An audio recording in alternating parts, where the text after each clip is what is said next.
Ron? Where are you? Where is Ron right now? You done messed up, Ron! Ron is right here, everyone. Thank you for joining me yet again. It is a beautiful Saturday here in Clearwater, Florida. That's why I'm getting started a little later in the day this time. I've been a little busy doing some outdoor stuff with the family. So ready to get right into it now. So guys, this is the latest, and this is going to be, I'm going to try to make this video PG-13 at best. This is the latest in Scientology and Scientologists' efforts to cover up the incident. I'm choosing my language carefully. I know it can be a little cringy here.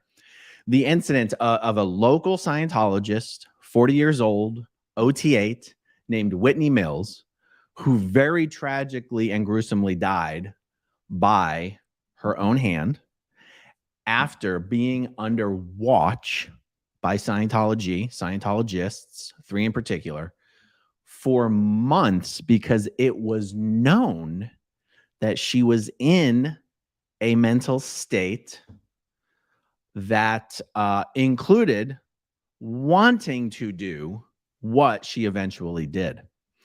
And one of the 3 people who was watching her,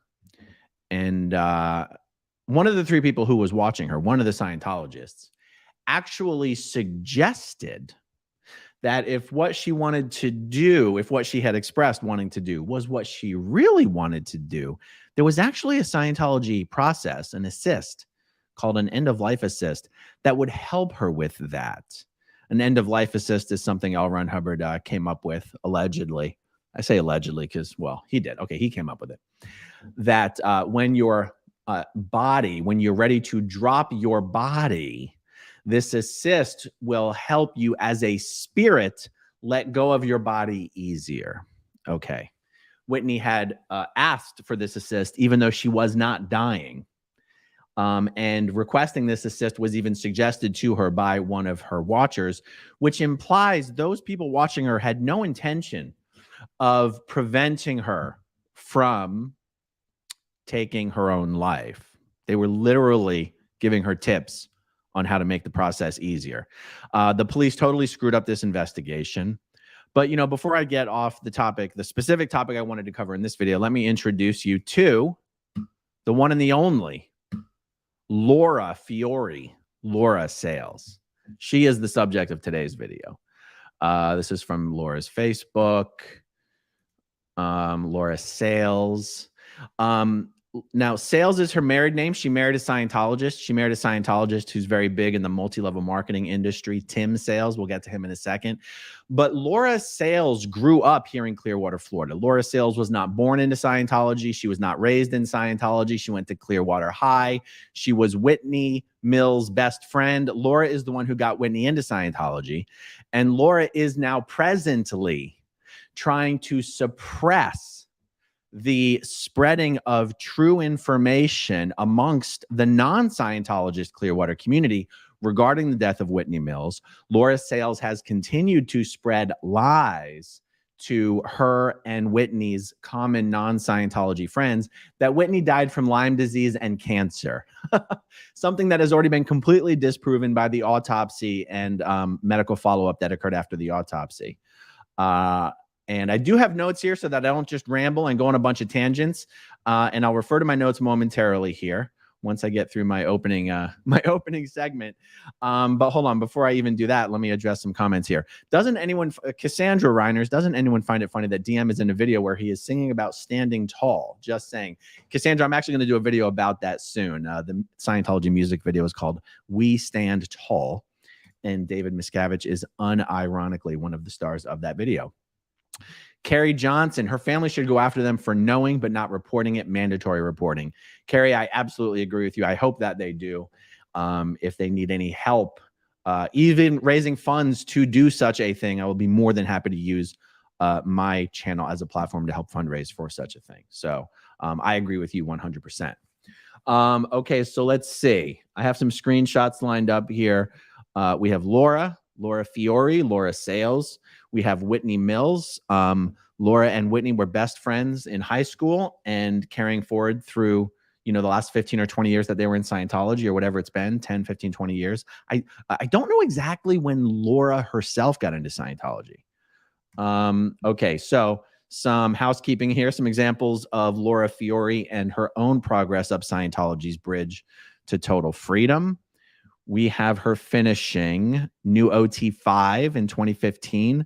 The Hubbard Advanced Solo Auditor course is, that's not OT6, but let's see. There's another listing of services for her. Solo Auditor course part 1, Hubbard Advanced Solo Auditor course, new OT6, Solo Ned for OT's Auditor course.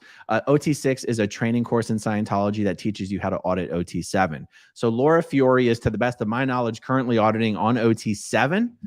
Her friend Whitney Mills had finished OT8 and Superpower before choosing to take her own life. Scientologists know what that means. I just don't want to define it all right now, guys. But it's very high, very advanced auditing in Scientology. Okay, so Tim Sales is who Laura married. Some have told me that Tim is the one who introduced Laura to Scientology, and I just don't know if that's actually true. I do know Tim Sales. He himself is, so Tim Sales is very successful in the multi-level marketing industry. In other words, he's an expert at pyramid schemes and selling people false business opportunities. Multi-level marketing and Scientology are two perfect peas in a pod. MLM is huge within Scientology. Get-rich-quick schemes are huge within Scientology. If you can sell somebody a bridge to total freedom, you can probably sell them on your latest get-rich-quick MLM pyramid scheme.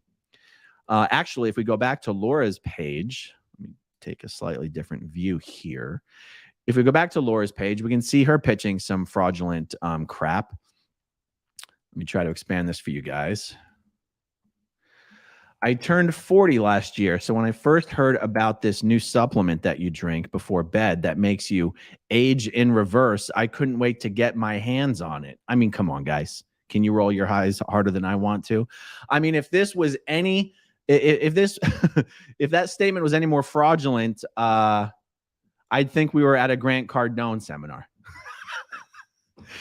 I've been taking it for 10 months now, and the results are incredible. I just had my 41st birthday, and I feel younger and healthier. Well, let's take a look at this. Gosh, Laura, you don't look a day over 45. That's just a joke, you guys. Come on. Selling products that reverse aging is the biggest scam in the MLM playbook. But anyway, let's not get off the topic here too much. So she married Tim Sales. Tim Sales is, let's take a look at his Scientology service completions. He attested to clear just a handful of years ago. I'm really surprised Tim isn't on some of the advanced OT levels himself. I actually thought that he was. But let's get down to what really matters in Scientology, money. So you can see here that last year, or a year and a half ago, whatever, 2 years ago, Laura and Tim were awarded Patron Meritorious. That's $250,000 donated to David Miscavige's war chest. There you go again, Patron Meritorious. Okay, so, you know, just some housekeeping to show you that Laura and Tim are high-level Scientologists. What do we have here? This is a little heartbreaking, to be honest. This is high school yearbook from Clearwater High on the year that Whitney Mills, either Whitney or Laura, graduated. They might have actually been a year apart in school. They might not have actually been in the same grade, but they were best friends. You have an entire page of the yearbook dedicated to photos of Whitney Mills and Laura Fiori, best friends. That is how Laura was able to get Whitney into Scientology. They were very, very close. Just for the record, I have done, let me change something here, a few videos on this already. I will post links to them in the description down below once this video is done. The first video I did on Whitney's death was another OT8 takes their own life in Clearwater, Florida. I did Scientology Caught Lying about recent death in Clearwater, Florida. And then I did Scientology and David Minkoff played an active role in Whitney Mills' death. The Scientologists who were assigned to watch Whitney Mills were Albertina Mejias, I think is the right way to pronounce that name, Nieves Lopez, and a Scientologist named Carissa Hart, who I've just not been able to find any photos of that I can actually verify are her. Okay. So back to the star of this show. Ugh, can't see. Profile picture. Laura Sales. Okay. So let's jump over to my notes, guys. Enough rambling. Okay.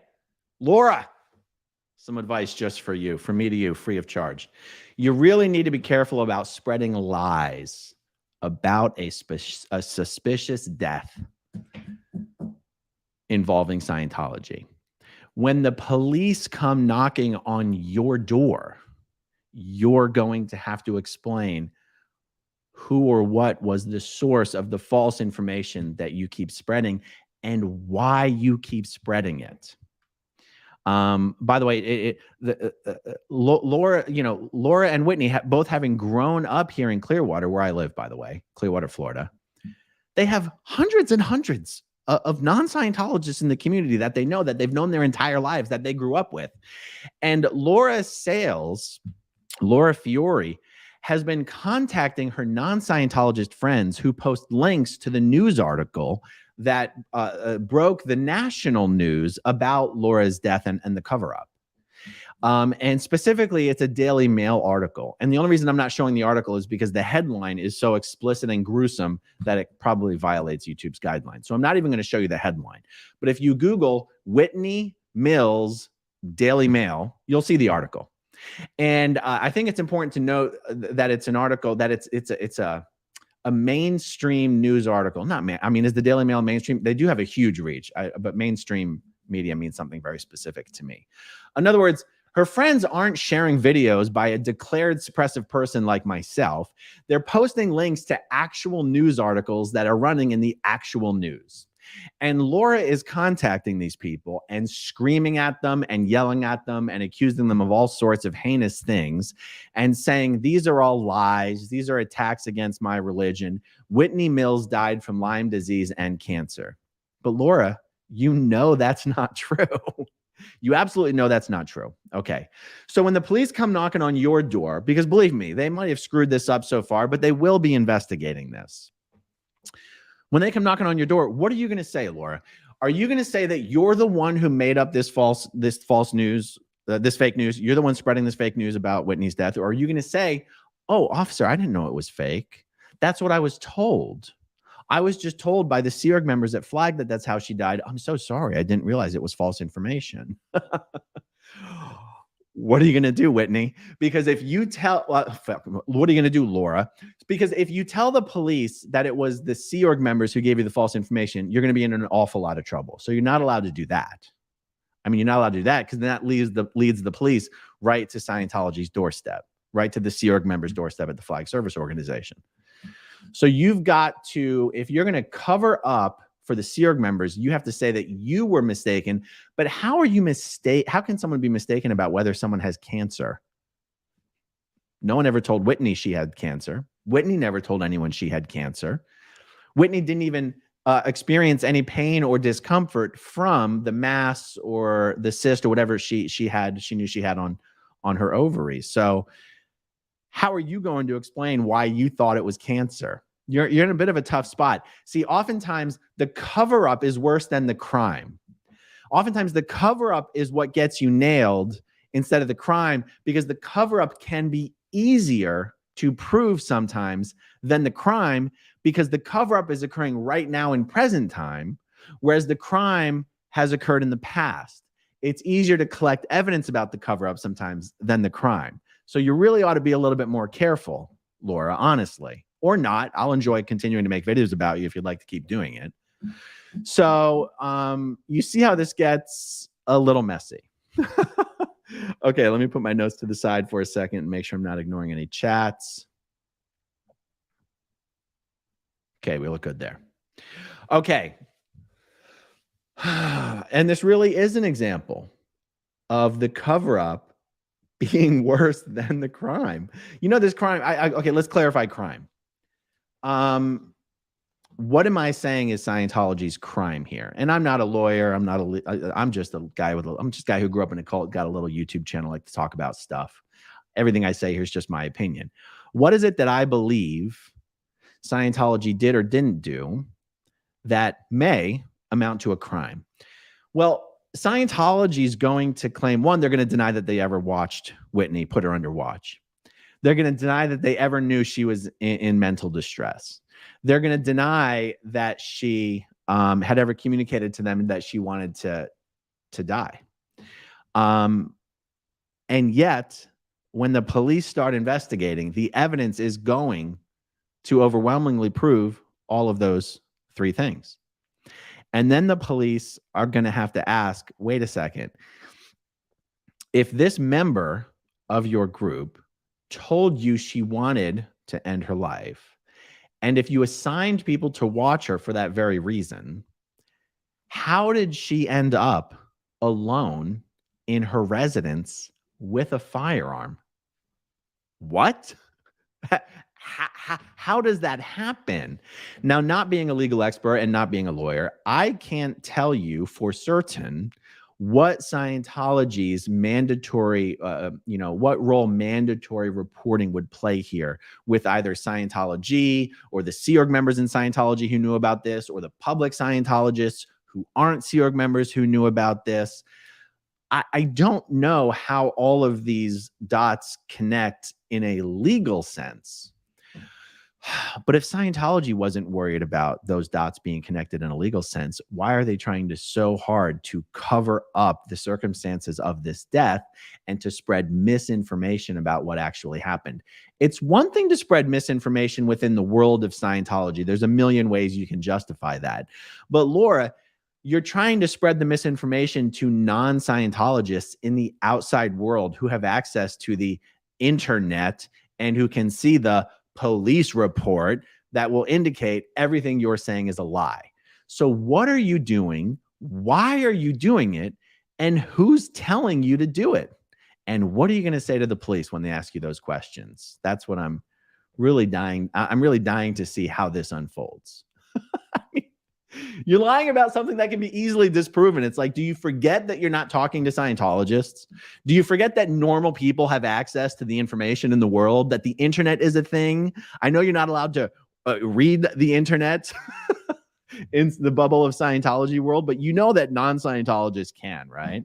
So honestly, the more you try to suppress the truth, the more I am not only going to expose the truth, but I'm going to expose your and others' efforts to suppress the truth. Like, you're making yourself part of the story.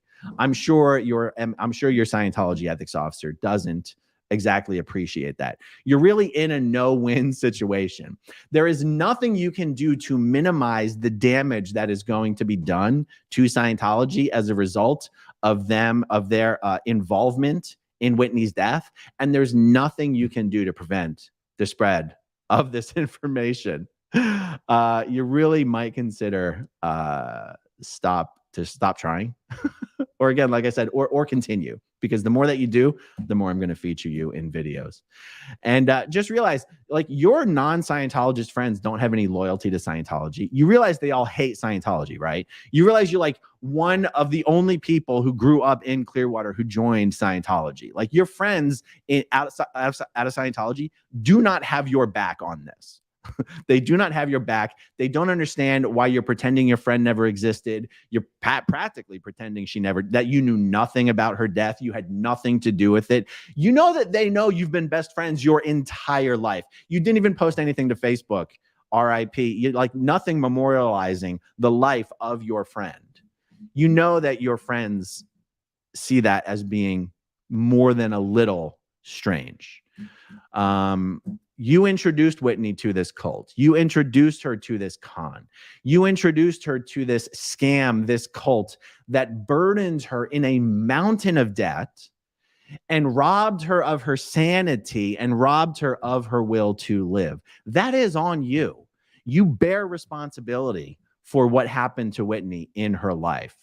To think that that not only do you shirk all of that responsibility, but you're out there literally threatening your non-Scientologist friends who are actually spreading the true information about what happened to her. Like, it really is disgusting.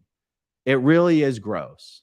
And it really is a perfect reflection of the kind of monster Scientology turns people into. These uncaring, unfeeling, unhuman-like monsters who'll do anything to protect the organization, just like totally lacking any self-awareness of how ridiculous you look while doing it. So, you know, you helped cover up her death when it happened. You're trying to silence your friends who grew up here in Clearwater from spreading the information. I mean, just unbelievable. Just absolutely unbelievable. That really is. I've made it through all my notes, and yeah, congratulations, Laura. You're the star of today's video. Horrible Scientologists behaving horribly. I do have much more to come this evening, guys. I got a late start, but there's more to come. Hit that subscribe button if you will. Hit that notification bell. And thanks for hanging in there with me on this one, and I'll talk to you guys soon. Okay, if you want to see my rock and roll songs, click right on this guitar. And if you want to see a different one of my videos,